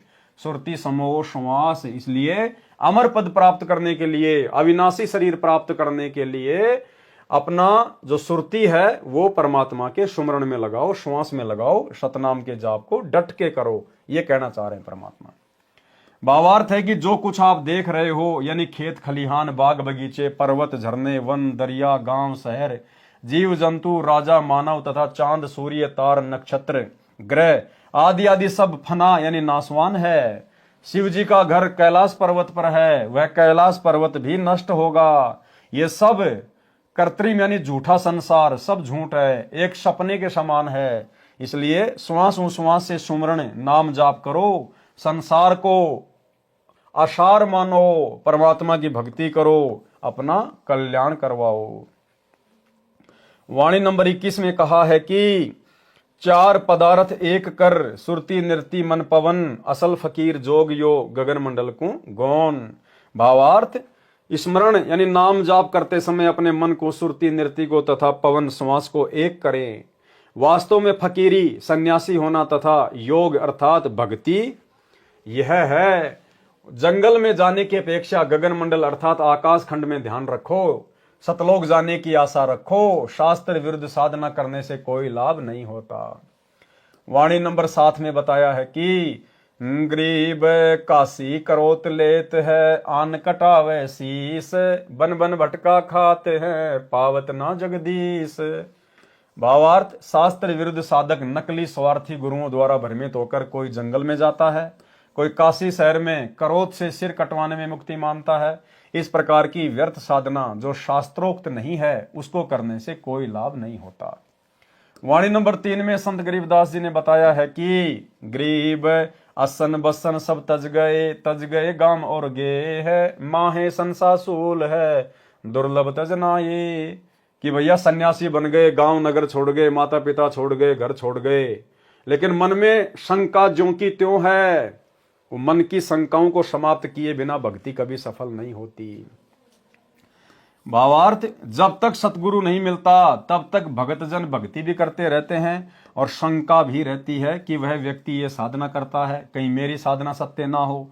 इसलिए अपनी साधना के साथ साथ दूसरे की साधना भी करने लगता है। जैसे एक भगत शनिदेव को मानता था, शनिवार का व्रत रखता था। दूसरे ने बताया कि मैं मंगलवार का व्रत करता हूं और बाबा हनुमान की भक्ति करता हूं, सालासर धाम राजस्थान में 1 साल में अवश्य जाता हूं, मेरे को बहुत लाभ हो रहा है। उस शनिवार के पुजारी ने मंगलवार का व्रत भी प्रारंभ कर दिया और साल में 1 बार सालासर भी जाने लगा। ये संसासूल यानी शंका रूपी कांटा मन में तब तक खटकता रहता है जब तक तत्वदर्शी सतगुरु नहीं मिलता। असन बसन यानी तज गए, घर बार राजपाट सब त्याग गए, जंगल में चले गए, परंतु अज्ञान के कारण शंका भी बनी है। इस शंका का समाधान दुर्लभ है। यदि कोई तत्वज्ञानी संत उनको समझाने की चेष्टा करता है तो वे शास्त्र विरुद्ध साधना त्यागते नहीं। इसलिए कहा है कि उसको त्यागना दुर्लभ है, उसके त्यागे बिना भक्ति की उपलब्धि नहीं होती। और ये भी आप और हमारा सौभाग्य भाई और बहनों, हम भी उसी शास्त्र विरुद्ध साधना में लगे हुए थे जब तक गुरुदेव भगवान नहीं मिले थे। लेकिन आप और हम अति शीघ्र शास्त्र विरुद्ध साधना को छोड़कर गुरुदेव के चरणों में लग गए। ये भी आप और हमारा परम सौभाग्य। अन्यथा आत्माओं से शास्त्र विरुद्ध साधना को छुड़वाना भी बहुत जटिल कार्य है। वाणी नंबर 8 में कहा है कि गरीब संसातो संसार है, तन पर धारे भेख, मरकब हो है कुम्हार के, सन्यासी और शेख। भावार्थ, भक्ति मार्ग किसका सही है और किसका गलत है, ये शंका पूरे संसार में है। और भगत जन अपने अपने पंथों की पहचान बनाए रखने के लिए शरीर के ऊपर भिन्न भिन्न पोशाक पहनते हैं, या कान चिराकर, जटा सिर पर बाल बढ़ाकर अपने अपने पंथों की पहचान बनाकर साधना करते हैं। तत्व ज्ञान के अभाव से शास्त्र के विपरीत साधना करके हिंदू धर्म के सन्यासी तथा मुसलमान धर्म के शेख कुम्हार के घर गधे बनेंगे, यानी मोक्ष तो होगा नहीं, पशु शरीर मिलेगा। वाणी नंबर 5, गरीब निति ही जामे नित मरे, संशय माही शरीर, जिनका संसा मिट गया सो पीरन सिर पीर। भावार्थ, जब तक शंका का समाधान नहीं होता तो जीव कभी कोई साधना करता है, कभी कोई। जन्म मरण नित्य यानी सदा बना रहता है। जिनको पूर्ण गुरु मिल गया उनकी शंका समाप्त हो गई। वे पीरन के पीर यानी गुरुओं के गुरु हैं, यानी वे ज्ञानी हैं। संसार में भगत यह विचार करके रहे और भक्ति करे। गरीब पंछी घाल्या आलहना, आलना यानी घोंसला, तरवर छाया देख, तरवर यानी पेड़ की छाया देख के पक्षी ने अपना घोंसला डाला। गर्भजुनी के कारण मन में किया विवेक। भावार्थ, जैसे पक्षी ने गर्भ धारण किया तो विवेक यानी विचार किया, वृक्ष की अच्छी छाया देखकर घोंसला बनाया। इसी प्रकार भाई बहनों को तत्व ज्ञान से पता चलेगा कि भाई यहाँ तो 84 लाख योनियों का दंड भयंकर है। अगर काल की बंद से छुटकारा नहीं हुआ तो तपतशिला का कष्ट, नरक का कष्ट, फिर 84 लाख योनियों का कष्ट। इस डर से फिर वो परमेश्वर की भक्ति में लगेगा, अपनी सुरती, अपना ध्यान परमेश्वर में लगाएगा। जिस प्रकार पक्षी को जब गर्भ होता है तो उसको चिंता बन जाती है, उसने अपना घोंसला डालना पड़ता है। इसी प्रकार जब भगत को तत्व ज्ञान से चिंता बनेगी तभी भगत भक्ति मार्ग पर दृढ़ होकर भक्ति पर लगेगा। वाणी नंबर 23, गरीब जैसे पंछी बन रम्या, संध्या ले विश्राम, प्रातः समय उड़ जाते हैं सो कहिए निष्काम। गुरुदेव समझाना चाह रहे हैं कि भगत को इस प्रकार से निष्काम भाव से भक्ति मार्ग पर जीवन यापन करना चाहिए। किसी भी वस्तु का संचय संग्रह नहीं करना चाहिए, आवश्यकता से ज्यादा जोड़ जुगाड़ नहीं लगाना चाहिए। जैसे पक्षी होता है, रात को किसी भी पेड़ पर जगह देखकर बैठ जाएगा, सुबह उड़ के चला जाएगा, फिर उसका उस पेड़ से कोई लेना देना नहीं होता है। गरीब जैसे पंछी बन रम्या, संध्या ले विश्राम, प्रात समय उड़ जाते हैं सो कहिए निष्काम। भावार्थ, जैसे पक्षी सारा दिन वन में घूमता रहता है, सूर्य अस्त होने के समय, शाम के समय किसी भी पेड़ पर बैठकर रात्रि व्यतीत करता है, प्रातः काल उड़कर चला जाता है, वह उस पेड़ से लगाव नहीं रखता। इसी प्रकार तत्व ज्ञान प्राप्त भगत ने संसार को समझना चाहिए, अपने आवास को सीमित यानी छोटा बनाए। यानी भगत अपना जो घर बनावे, अपना जो मकान बनावे, परमात्मा कहते हैं आवश्यकता से ज्यादा नहीं बनाना चाहिए। 2 कमरे की जरूरत है, 2 मंजिल ठोक दिया, दुनिया भर का मार्बल लगा दिया, चिप्स लगा दिया, किस लिए भैया? छोड़ के जाना पड़ेगा एक दिन, क्यों वो पैसा बर्बाद कर रहे हो? अपने आवास को सीमित यानी छोटा बनाएं। ये उद्देश्य रखें कि सुबह मृत्यु के समय सब छोड़कर उठ जाना है। ये तो अस्थायी ठिकाना है, स्थायी ठिकाना सतलोक है, वहां जाना है। और वहां घर बनाने की जरूरत नहीं, वहां तो बने बनाए महल हैं, बने बनाए महल। इस काल के पास भी नहीं है रहने के लिए ऐसा, वहां परमेश्वर की आत्माओं के पास है। सरलार्थ, वाणी नंबर 1, गरीब बैराग नाम है त्याग का, 5-25 माही, जब लग संसा सर्प है तब लग त्यागी नाही। भावार्थ, 5 तत्व तथा प्रत्येक 5-5 प्रकृति हैं, यानी 5 तत्व हैं और कुल मिला के उनकी जो प्रकृति है वो कितनी है? 25 है। जो कुल 25 है जिनसे शरीर बना है तथा जीव प्रभावित रहता है। यानी इस शरीर में रहते सहते वैराग्य करना है। वैराग त्याग का दूसरा नाम है। जिन भक्तों को तत्व ज्ञान हो जाता है तो उनको वैराग्य हो जाता है। इसी को विरह भी कहते हैं। जब तक संसार रूपी सर्प का विष चढ़ा है, जब तक शंका रूपी सर्प का विष चढ़ा है, वह परमात्मा के प्रति समर्पित नहीं हो सकता, तब तक त्यागी नहीं हो सकता। और भाई और बहनों, ये शंका रूपी विष धीरे धीरे आज वर्तमान में गुरुदेव की संगत में केवल सत्सेवक भाई बहनों का उतर रहा है। आज हमें एक परमात्मा की पहचान हो गई, जबकि हमारे गुरु भाई बहन जो सतलोक आश्रमों से जुड़े हुए हैं, उनको अभी तक ये नहीं पता कि कबीर भगवान कौन है, कहां है, क्या कर रहा है। वे तो केवल एक कागज की दाढ़ी मूछ वाली उस नकली फोटो को कबीर भगवान मान रहे हैं। और दूसरी तरफ अपने गुरुजी को भी कहते हैं हमारे गुरुजी परमात्मा है, बंदी छोड़ हैं। अरे बंदी छोड़ कोई दो दो थोड़ी होते हैं। बंदी छोड़ भैया वो कागज का टुकड़ा है या सतगुरु रामपाल जी भगवान है। तो अभी तक ये शंका भी धीरे धीरे परमात्मा के आशीर्वाद से साध संगति से जुड़े हुए भाई बहनों की ही समाप्त हो रही है। और जब तक ये शंका नहीं मिटेगी तब तक हम त्यागी नहीं हो सकते। भावार्थ है कि यदि घर त्याग कर वन में चले गए और भक्ति विधि सन से रहित नहीं है तो भक्ति व्यर्थ है, तथा घर को कलेश झंझट समझकर वन गए तो सत्य साधना के अभाव में पांचों प्रकृतियों का प्रभाव प्राणी के कलेश का कारण बना रहेगा। इसलिए सत्य भक्ति मिलने पर घर में रहकर विकार त्याग कर मन से भक्ति कर। क्या त्याग कर? विकार त्याग कर। यानी विकारों को त्यागे बिना भक्ति सफल नहीं हो सकती। कामी क्रोधी लालची इनसे भक्ति ना होए, और भक्ति करे कोई सूरमा जात वर्ण कुल खोए। और निर्वाह के लिए कर्म भी कर। वाणी नंबर 2, गरीब बैराग नाम है त्याग का, 5-25 संग, ऊपर की कंचली तजी अंतर विषय भुवंग। सरलार्थ, शरीर की 25 प्रकृति अपना प्रभाव शरीर 5 तत्व के पुतले पर जमाए रखती हैं। माता पिता का स्वभाव भी शरीर में प्रभाव दिखाता है, क्योंकि उन्हीं के बीज से अपना शरीर बना है। अच्छे स्वभाव के माता पिता से शरीर बना है तो भक्ति में सहयोगी होता है। यदि शराबी, कबाबी, चोर, रिश्वतखोर, डाकू से शरीर मिला है, जन्म हुआ है, तो उसका प्रभाव भक्ति में बाधा करता है। लेकिन यदि हम गुरुदेव के तत्व ज्ञान को आधार बनाकर संघर्ष करेंगे, चिंतन मनन करेंगे, तो उस प्रभाव को समाप्त किया जा सकता है। उससे संघर्ष करते हुए तत्व ज्ञान को आधार बनाकर विरह वैराग्य को बनाए रखें। इसे कहा है कि बैराग नाम है त्याग का। शरीर की प्रकृति से संघर्ष करते हुए इन्हीं 5-25 में रहते हुए इनसे प्रभावित न हों तथा भक्ति की भावना बनी रहे।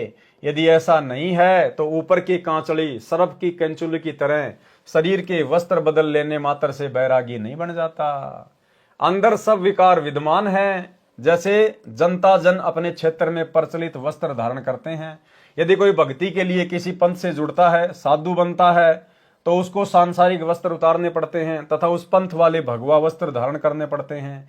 यदि उसको तत्व ज्ञान नहीं है तो वह नकली त्यागी है। यानी शरीर के वस्त्र त्याग देने से, दूसरे पहन लेने से कोई त्यागी बैरागी नहीं बन जाता।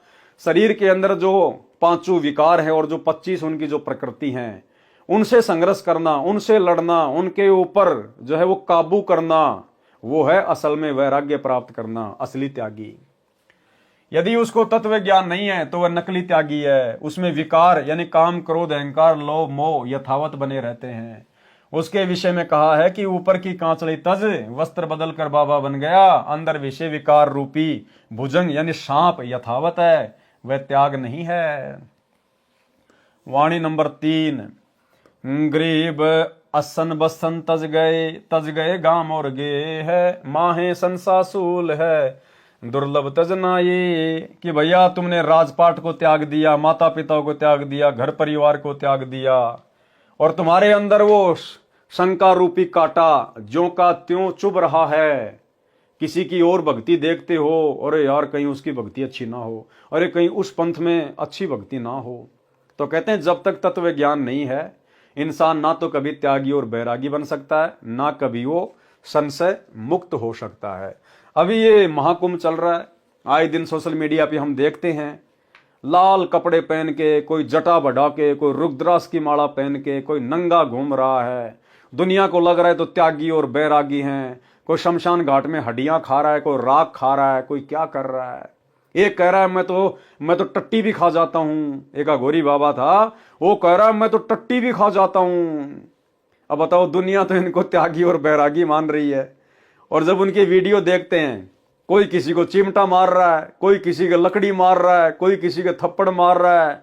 वो बाबा लोग महाकुंभ में आपस में कुश्तियां लड़ रहे हैं, धे धड़ाधड़ धे धड़ाधड़। तो परमात्मा की प्रत्येक वाणी भाई और बहनों बिल्कुल अखंड है। सरलार्थ, जब तक सतगुरु नहीं मिलता तब तक भगत जन भक्ति भी करते रहते हैं और शंका भी रहती है कि वह व्यक्ति ये साधना भी करता है तथा शंका भी करता है कि कहीं मेरी साधना सत्य न हो, इसलिए अपनी साधना के साथ साथ दूसरे की साधना भी करने लगता है। जैसे एक साधक शनिदेव को मानता था, शनिवार का व्रत रखता था। दूसरे ने बताया कि मैं मंगलवार का व्रत करता हूं और बाबा हनुमान जी की भक्ति करता हूं। सालासर धाम राजस्थान में 1 साल में अवश्य जाता हूं, मेरे को बहुत लाभ हो रहा है। उस शनिवार के पुजारी ने मंगलवार का व्रत भी शुरू कर दिया और वर्ष में सालासर भी जाने लगा। यह संसासूल यानी शंका रूपी कांटा मन में तब तक खटकता रहता है जब तक तत्वदर्शी सतगुरु नहीं मिलता। असन बसन तज गए यानी घर बार राजपाट सब त्याग गए, जंगल में चले गए, परंतु अज्ञान के कारण शंका भी बनी है। इस शंका का निवारण दुर्लभ है। यदि कोई तत्वज्ञानी संत उनको समझाने की चेष्टा करता है तो वे शास्त्र विरुद्ध साधना त्यागते नहीं, इसलिए कहा है कि उनको त्यागना दुर्लभ है। उसके त्यागे बिना भक्ति की उपलब्धि नहीं होती। वाणी नंबर 4, गरीब बाज कुही गति ज्ञान की, गगन गिरज गर्जंत, छोटे सुन आकाश ते, संसा सरप बछंत। सरलार्थ, तत्व ज्ञान की स्थिति बाज पक्षी जैसी है। एक बाज पक्षी अपने शिकार सर्प को आकाश में ऊंचा चढ़कर खोजकर एकदम ऐसे गिरता है जैसे आकाशीय बिजली गरज गरज कर गिरती है। ऐसे तत्व ज्ञान अज्ञान रूपी सर्प को बखंत यानी खा जाता है, समाप्त कर देता है। वाणी नंबर 5 का सरलार्थ पहले सारांश में कर दिया गया है। वाणी नंबर 6, गरीब ज्ञान ध्यान 2 सार हैं, तीजे तत्व अनूप, चौथे मन ला 11 है, सो भूपन सिर भूप। परमात्मा कहते हैं ज्ञान और ध्यान, यानी जो ज्ञान हमें गुरुदेव ने दे दिया, जो भक्ति हमें दे दी, उसके ऊपर यदि हम ध्यान लगाएंगे, ध्यान से करेंगे, और तीसरा तत् अनूप यानी पूर्ण परमात्मा, और चौथा मन उस भक्ति पे लगा देंगे तो कहते हैं वो तो राजाओं का राजा है। सरलार्थ, ज्ञान तथा ध्यान भक्ति का सार है, अर्थात तत्व ज्ञान से परमात्मा में ध्यान दृढ़ होता है। ज्ञान बिना ध्यान विश्वास के साथ नहीं लगता। इसलिए परमात्मा प्राप्ति में 2 मुख्य सहयोगी हैं। तीसरा तत् अनूप का अर्थ है परमात्मा पूर्ण है। चौथे मन भक्ति में निरंतर लगा रहे तो वह भगत भक्ति धन का धनी यानी राजाओं का भी राजा है, यानी भक्ति का महाराज है। अब भाई और बहनों, ध्यान उस समय लगेगा जब हमें ज्ञान होगा कि एक परमात्मा कौन है, हमारे गुरुदेव भगवान कौन है, ये क्या शक्ति हैं, पतिव्रता पद की भक्ति क्या है, भक्ति मार्ग में विषय विकार कितने बाधक हैं। जब हमें इन सब बातों का ज्ञान होगा तभी तो ध्यान लगेगा। परमात्मा कहते हैं झूठा ज्ञान ध्यान कहां लाओ, ये वाद विदा चतुराई। परमेश्वर कबीर जी ने कहा है कि कबीर सब जग निर्धना, धनवंता ना कोई, धनवंता सो जानियो, राम नाम धन होए। वाणी नंबर 7, गरीब काशी करोत लेत है, आन कटावे शीस, बन बन भटका खात है, पावत ना जगदीश। सरलार्थ, शास्त्र विरुद्ध साधक नकली स्वार्थी गुरुओं द्वारा भ्रमित होकर कोई जंगल में जाता है, कोई काशी शहर में करोत से सिर कटवाने में मुक्ति मानता है। इस प्रकार की व्यर्थ साधना जो शास्त्रोक्त नहीं है उसे करने से कोई लाभ नहीं होता, यानी परमात्मा नहीं मिलता। वाणी नंबर 8, गरीब संसातो संसार है, तन पर धार भेख, मरकब हो कुम्हार क, सन्यासी और शेख। सरलार्थ, भक्ति मार्ग किसका सही है किसका गलत है ये शंका पूरे समाज में है, और भगत जन अपने अपने पंथों की पहचान बनाए रखने के लिए शरीर के ऊपर भिन्न भिन्न पोशाक पहनते हैं, यानी कान चिराकर, जटा सिर पर बाल बढ़ाकर, अपने अपने बेखों यानी पंथों की पहचान बनाकर साधना करते हैं। तत्व ज्ञान के भाव से शास्त्र के विपरीत साधना करके हिंदू धर्म के सन्यासी तथा मुसलमान धर्म के शेख आदि कुम्हार के घर गधे बनेंगे, यानी मोक्ष तो होगा नहीं, पशु शरीर मिलेगा। वाणी नंबर 9। गरीब मन की झीनी नात जी, दिल ही माही दलाल, हरदम सौदा करते हैं कर्म कुसंगति काल।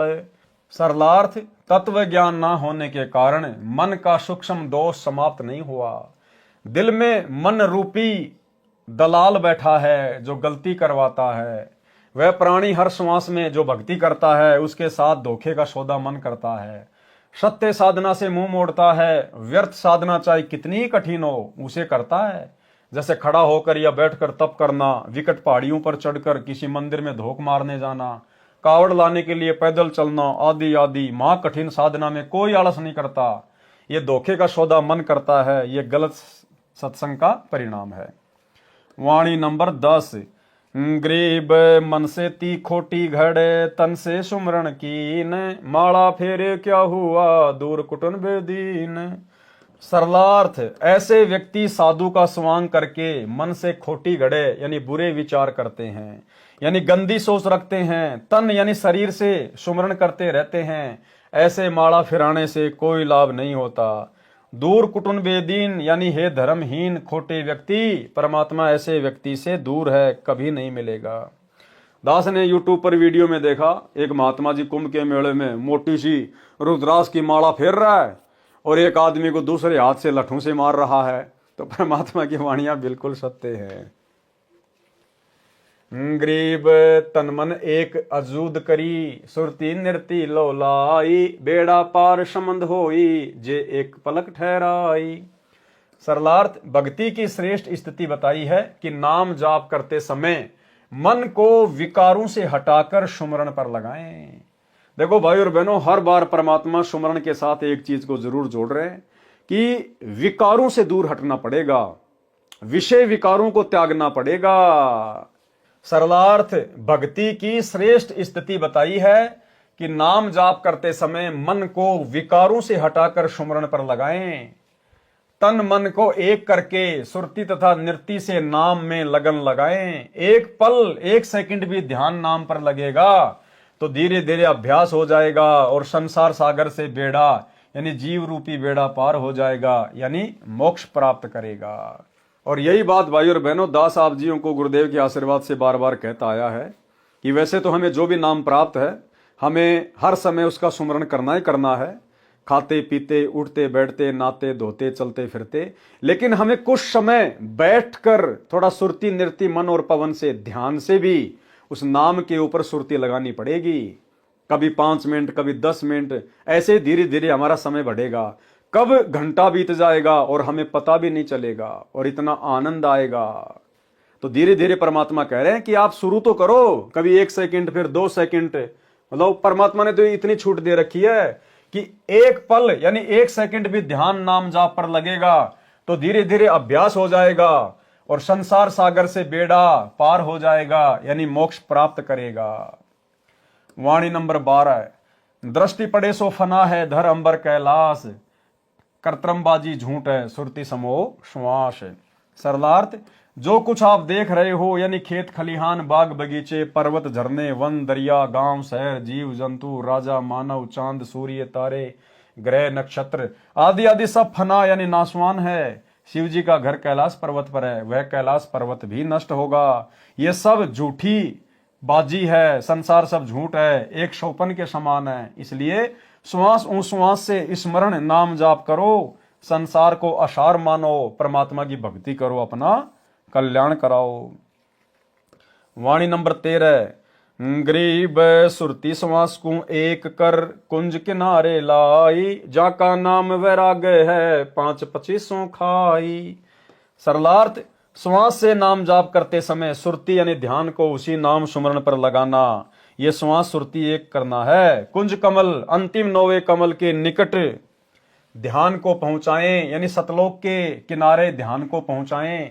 इसका नाम वैराग्य है, जिससे शरीर की प्रकृति को अनुकूल कर लिया। ध्यान तभी लगता है जब मन सांसारिक प्रेरणाओं से विचलित नहीं होता। ध्यान हमारा भक्ति में नाम जाप पर कब लगेगा? क्या कह रहे हैं गुरुदेव? ध्यान तभी लगता है जब मन सांसारिक प्रेरणाओं से विचलित नहीं होता। और मन सांसारिक प्रेरणाओं से विचलित कब नहीं होगा? जब हमें अपने गुरुदेव पर दृढ़ विश्वास होगा, पूर्ण विश्वास होगा, और अन्य किसी को भी परमात्मा नहीं मानेंगे। उसके बाद गुरु अपनी मेहर बख्शेगा, एक विशेष आशीर्वाद गुरुदेव भगवान हमारे ऊपर बख्शेंगे। उस आशीर्वाद की शक्ति से हमारा मन विचलित होने से बचेगा और हमारा ध्यान सुमरण में लगेगा।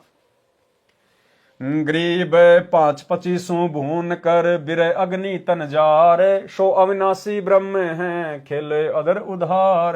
सरलार्थ, शरीर की प्रकृतियों को परमात्मा प्राप्ति के तड़फ रूपी अग्नि में जलाकर दृढ़ रहें, वह अमृतत्व प्राप्त करता है। वह जीव पीव के गुणों युक्त अमर हो जाता है। वह अदर उधार यानी सर्वोपरि स्थान सतलोक में आनंद से रहता है, खेलता है यानी मौज मस्ती करता है। इसी विषय में संत गरीबदास जी की वाणी है। गरीब अनंत कोटि ब्रह्मा आए, अनंत कोटि भय ईश, साहिब तेरी बंदगी से जीव होत जगदीश। गरीब त्रिकुटी आगे झूलता, बिन ही बास भरत, अजर अमर आनंद पद परख सुरति निरत। सरलार्थ, परमात्मा अन्य वेश में त्रिकुटी कमल में रहता है। अब देखना भाई और बहनों, ध्यान देना, परमात्मा अन्य वेश में त्रिकुटी कमल में रहता है। अब परमात्मा चलो मान लेते हैं दाढ़ी मूछ वाला कबीर जी है। क्या कह रहे हैं? परमात्मा अन्य वेश में त्रिकुटी कमल में रहता है। अब गुरुदेव तो बार बार हमें यह कहते हैं कि जब तुम त्रिकुटी पे जाओगे तो परमात्मा तुम्हें मेरे रूप में मिलेगा। और यदि कोई मानता है कि परमात्मा अपने सतलोक वाले रूप में रहते हैं त्रिकुटी पर, तो क्या कह रहे हैं? ध्यान से सुनना भाई। परमात्मा अन्य वेश में त्रिकुटी कमल में रहता है। बिन ही बांस बरत का भावार्थ, बिना छत्र मुकुट व सिंहासन के त्रिकुटी में परमेश्वर जी सतगुरु रूप में बैठे हैं। सिंहासन पर त्रिकुटी में परमात्मा कौन से रूप में बैठे हैं? सतगुरु रूप में बैठे हैं। अब भाई हमने फैसला करना पड़ेगा, नहीं तो धोखा खा जाएंगे। अब यहां गुरुदेव ने कह दिया कि वो परमात्मा बिना सिंहासन के, बिना सिर पे मुकुट के, वो त्रिकुटी में बैठा है सतगुरु रूप में। तो कौन से सतगुरु रूप में? एक है सतलोक वाला रूप, जिसको भाई बहन मानते हैं, वो दाढ़ी मूछ वाला फोटो वाला जो कबीर जी। दूसरा सतगुरु रूप है सतगुरु रामपाल जी भगवान। और गुरुदेव हमें बार बार कहते हैं कि जब तुम त्रिकुटी पे जाओगे तो परमात्मा मुझदास के रूप में मिलेगा। और यहां क्या कह रहे हैं? वो परमात्मा त्रिकुटी पर बिना छत्र के, बिना मुकुट के बैठा है। तो हमारे गुरुदेव बिना छत्र के, बिना मुकुट के हैं। और इसी सतगुरु रूप में कबीर भगवान हमें वहां त्रिकुटी में बैठे हुए मिलेंगे, क्योंकि इनके अलावा और कोई कबीर नहीं, कोई भगवान नहीं। यही सतगुरु रूप में कबीर परमात्मा त्रिकुटी पर बैठा हुआ है। त्रिकुटी में परमेश्वर जी सतगुरु रूप में रहते हैं। वह परमेश्वर सुखदाई आनंद कंद है, अजर अमर है। उसको सत्य नाम के जाप से, सुरति नृत्य से भगत परख जांच करता है। सतनाम के जाप से, सुरति नृत्य से भगत फिर उसको पहचानेगा। कैसे पहचानेगा? कि भाई धरती पे भी गुरुजी थे और त्रिकुटी पे भी गुरुजी बैठे हैं और ऊपर भी मुझे गुरुजी लेके जा रहे हैं। तो फिर और कबीर भगवान कौन है? फिर और कबीर भगवान कौन है? और इन सब बातों पर विचार करके हमने वर्तमान में अपने गुरु को परमात्मा मानना पड़ेगा। जब गुरुदेव भगवान हमें कहते हैं कि बच्चों जब तुम त्रिकुटी पे जाओगे तो कबीर परमात्मा तुम्हें मेरे रूप में मिलेगा। जब त्रिकुटी पर कबीर भगवान यदि कोई और है और वो हमें सतगुरु रामपाल जी के रूप में मिलेंगे, तो भाई फिर आज वो परमात्मा संत रामपाल जी के रूप में क्यों नहीं हो सकता? त्रिकुटी पे हम कौन सा उनका ऑपरेशन करके चेक करेंगे? शरीर को फाड़ के चेक करेंगे कि इसके अंदर कौन सा भगवान बैठा है। तो जब त्रिकुटी पर सतगुरु रामपाल जी के रूप में भगवान आ सकता है, तो आज इस पृथ्वी पर भगवान को संत रामपाल जी के रूप में आने में क्या दिक्कत है भाई? इससे स्वयं सिद्ध है कि सतगुरु रामपाल जी भगवान स्वयं ही कबीर परमात्मा है। त्रिकुटी में परमेश्वर जी सतगुरु रूप में रहते हैं। वह परमेश्वर सुखदाई आनंद कंद है, अजर अमर है। उसको सत्य नाम के जाप से, सुरति नृत्य से भगत परख जांच कर, सतनाम के जाप से यदि सतगुरु रूप में विराजमान परमात्मा के चेहरे यानी स्वरूप में परिवर्तन नहीं होता है तो समझ जाता है कि वो भगवान है। क्या कह रहे हैं? जब तुम त्रिकुटी पे जाओगे और सतगुरु रूप में तुम्हें वह कबीर भगवान मिलेगा और जब तुम उसको दंडवत करोगे, मंत्र का जाप करोगे, और यदि इनका स्वरूप नहीं चेंज होता है तो समझ लेना यही भगवान है। तो वो यही कर लो भैया, वो टेस्ट यही कर लो, अपने सतगुरुदेव भगवान को मंत्र जाप करके यहीं पे कर लो ना दंडवत। अगर यहां इनका स्वरूप चेंज हो जाता है तो नकली भगवान है, और अगर ये ऐसे के ऐसे रहते हैं तो समझ जाना फिर यही कबीर भगवान है। तो बताओ, सन 1994 से भगत लोग इनको दंडवत कर रहे हैं, पता नहीं कितनी बार, क्या इनका स्वरूप चेंज हुआ? नहीं हुआ ना। तो कौन हुए सतगुरु रामपाल जी? स्वयं कबीर भगवान। सत्यनाम के जाप से यदि सतगुरु रूप में विराजमान परमात्मा के चेहरे यानी स्वरूप में परिवर्तन नहीं होता है तो समझ जाता है कि वास्तविक सतगुरु कबीर जी ही हैं। तो भाई यहीं पे पहचान कर लो ना, बार बार दंडवत करके गुरुदेव भगवान को दंडवत करो, और अगर गुरुदेव का अगर चेहरा अगर चेंज हो जाता तो समझ लेना ये परमात्मा नहीं है। और अगर इनको दंडवत करने के बाद भी अगर इनका चेहरा चेंज नहीं होता तो समझ लो फिर त्रिकुटी पर भी यही भगवान है। यदि काल ब्रह्म ने सतगुरु का रूप बना रखा होता है तो सतनाम के जाप से उसका काल रूप प्रकट हो जाता है, सतगुरु का स्वांग नष्ट हो जाता है। झूलने का भावार्थ है कि जिधर देखे उधर ही सतगुरु खड़ा दिखाई देता है। वाणी नंबर 16, गरीब ये महिमा का से कहूं, नैनो माही नूर, पल पल में दीदार है, सुरती सिंधु भरपूर। सरलार्थ, भगत की साधना से भक्ति की कमाई की रेखाएं आंखों के सामने दिखाई देती हैं, जो अन्य को दिखाई नहीं देती। प्रत्येक भगत को अपनी अपनी रेखाएं आंखों के सामने दिखाई देती हैं। पलकें बंद कर लेते हैं तो पलकों के अंदर दिखाई देती हैं, सूक्ष्म रूप बन जाती हैं। यदि किसी कार या बस के शीशे से बाहर दृष्टि दौड़ाते हैं तो शीशे को पार करके बाहर दिखाई देती हैं। एक भगत की रेखाएं, जिसे संत गरीबदास जी ने बंकड़ा साहिब भी कहा है, दूसरे भगत को दिखाई नहीं देती।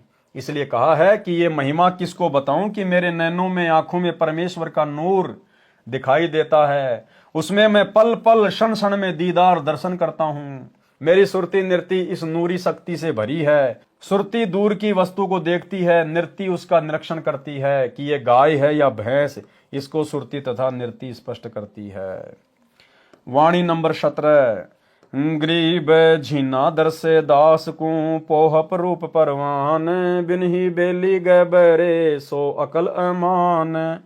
शब्दार्थ, झीना यानी सूक्ष्म पतला, दरसे यानी दिखाई देता है, दास को यानी भगत को, पोहप यानी पुष्प, रूप यानी के आकार में, परवान यानी पूर्ण रूप से प्रमाणित।